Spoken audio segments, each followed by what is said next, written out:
আমার কলকাতা নিউজ, কথা হবে সামনাসামনি।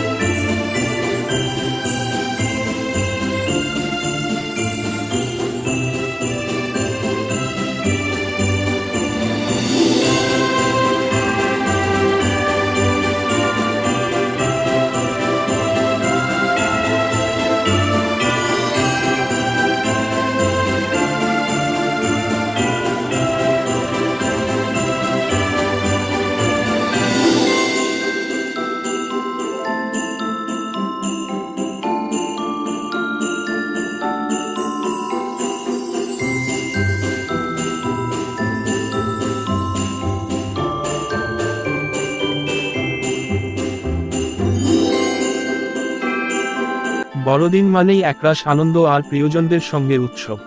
বড়দিনের আগের রাতটি পালন করা হয় ক্রিসমাস ইভ। এই রাতেই বাড়ি বাড়ি স্লেজগাড়ি চেপে আসে সকলের প্রিয় সান্টা ক্লজ। সান্টা ক্লজ পাশ্চাত্য সংস্কৃতির একটি কিংবদন্তি চরিত্র। তিনি সেন্ট নিকোলাস বা ফাদার ক্রিস্টমাস, ক্রিস্প্রিঙ্গল বা সাধারণভাবে সান্টা নামে পরিচিত। তবে শোনা যায় সান্টা ক্লজের গল্প মোটেই কাল্পনিক নয়। চতুর্থ শতাব্দীর তুরস্কে সেন্ট নিকোলাস নামে এক ধনী অথচ দয়ালু ব্যক্তি ছিলেন। ছোটবেলাতেই তার বাবা মাকে হারিয়েছিলেন নিকোলাস, তবে দুস্থদের জন্য মন কাঁদত তার। আজ আটচালা গ্রুপের সদস্যরা তাদের শুভাকাঙ্ক্ষীদের সহযোগিতাকে এক করে আজ পৌঁছে গেল চুঁচুড়া সদর ইমামবাড়া হাসপাতালে। সেখানে অভাবী মানুষগুলিকে উপহার হিসেবে তুলে দিলেন শীতকালীন কম্বল। মোট 50 জন মানুষকে সান্টা ক্লজ উপহার দিলেন তাদের পাঠানো উপহার। আটচালা গ্রুপের এক সদস্য জানান, আমরা সবাই চাই সবার ঘরে সান্টা ক্লজ আসুক এবং প্রতিটি অভাবী মানুষের মুখে হাসি ফুটুক।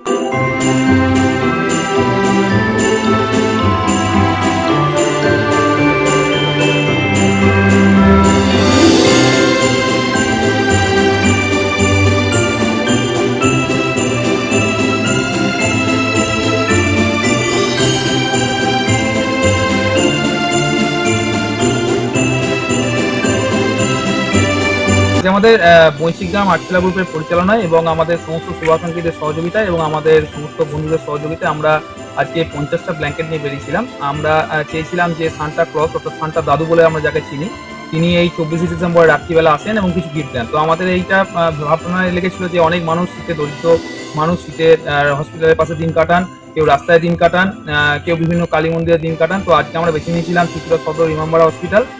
বিভিন্ন গরিব মানুষকে আমরা পেয়েছি এবং তাদেরকে আমরা সান্টা দাদুর হাত দিয়ে আমরা ব্ল্যাঙ্কেট ডিস্ট্রিবিউশন করেছি। এবং আমরা মানুষকে এই মেসেজ দিতে চাই যে আপনারাও বিভিন্ন রকম উদ্যোগ নিন, যেন আমরা প্রত্যেকে যেমন গরমের জামাটা পরে আছি তেমনি প্রত্যেকে যেন একসঙ্গে বাঁচি এবং প্রত্যেকে যেন শীতে যেন গরমের পোশাক পাই। এই উদ্যোগ থেকে আমাদের এই চিন্তাভাবনা। তো আমি আটচালা গ্রুপের পক্ষ থেকে প্রীতম মুখার্জি আজ আমাদের সকল শুভাকাঙ্ক্ষী সহযোগিতা আবার একবার আপনাদের সকলকে ধন্যবাদ জানাচ্ছি এবং সকলকে মেরি ক্রিসমাসের শুভেচ্ছা। আপনারাও এরকম উদ্যোগ নিন এবং দিকে দিকে শীতের উষ্ণায়নের পোশাক ছড়িয়ে পড়ুক, যেন বাচ্চা থেকে 8 থেকে 80 কেউ যেন এর থেকে বাদ না যায় এবং প্রত্যেকে যেন শীতে তার গরমের পোশাকটা পরেই বাঁচে। ধন্যবাদ। আমার কলকাতা নিউজ, কথা হবে সামনাসামনি।